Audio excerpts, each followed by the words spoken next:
Social transition is not benign. It isn't just a matter of wearing a different blazer to school. Social transition is the beginning of a process, and Cass commented on this in her review, that if you start on a social transition, it's very difficult to undo it. You've got a whole peer group around you. You've got parents who are probably now on side, and we'll come back to the ones who aren't in a moment.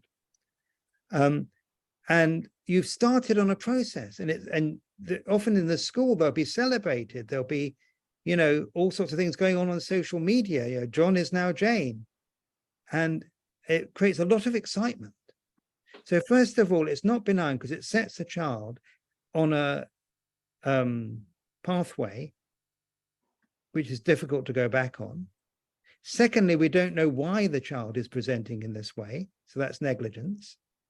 Just to say because the child says it is enough, that's negligence. The child may have been abused for all we know.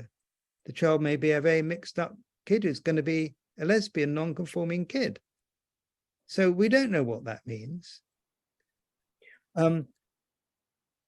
Thirdly, it isn't just an issue for that child. It's an issue for the whole school, because you're asking that the school do something different, that they have to treat this child in this way. That may be good or bad for the school, but it certainly will lead to an increase in interest in this phenomenon, and likely more and more children presenting with that phenomenon. So it will lead to an increase in the contagion. The person who did a lot of work on this is Lippmann, but also Lisa Marciano wrote a very good paper particularly about, she called transgender the new hysteria. But it's taking that's not a mocking term, that's a very, very serious term. And she's looking at the history of mental illness. And one of the things she points out is that when you provide services for people, the more services you provide, there's an increase in incidence of that problem. So, and that isn't just because people are coming out, it becomes the socially coded way which people can present with their distress. So, secondly, as part of social transitioning is the application of breast binders.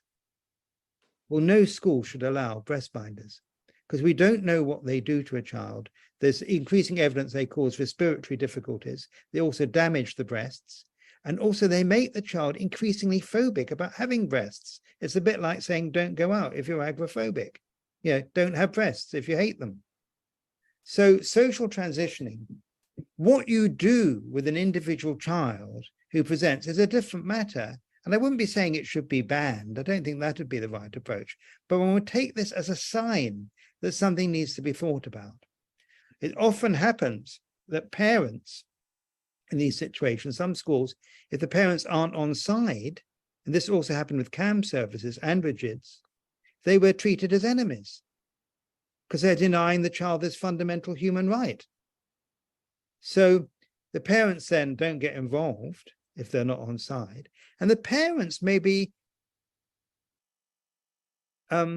carrying huge amounts of important information, like,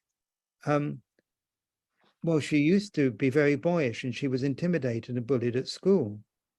Or 2 years ago, we never found out what happened. We don't think it's very serious, but her uncle did show her some pictures.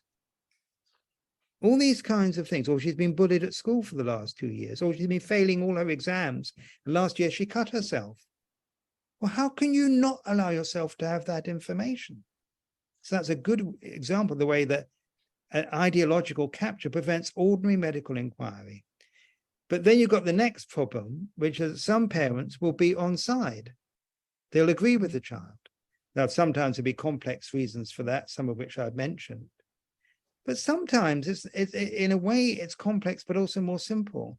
The child is very insistent, this is how I am. And the parent doesn't really agree, but gives up. They can't cope anymore, being constantly told that they're dead naming their child and the child's going to do something or kill themselves or cut themselves or whatever.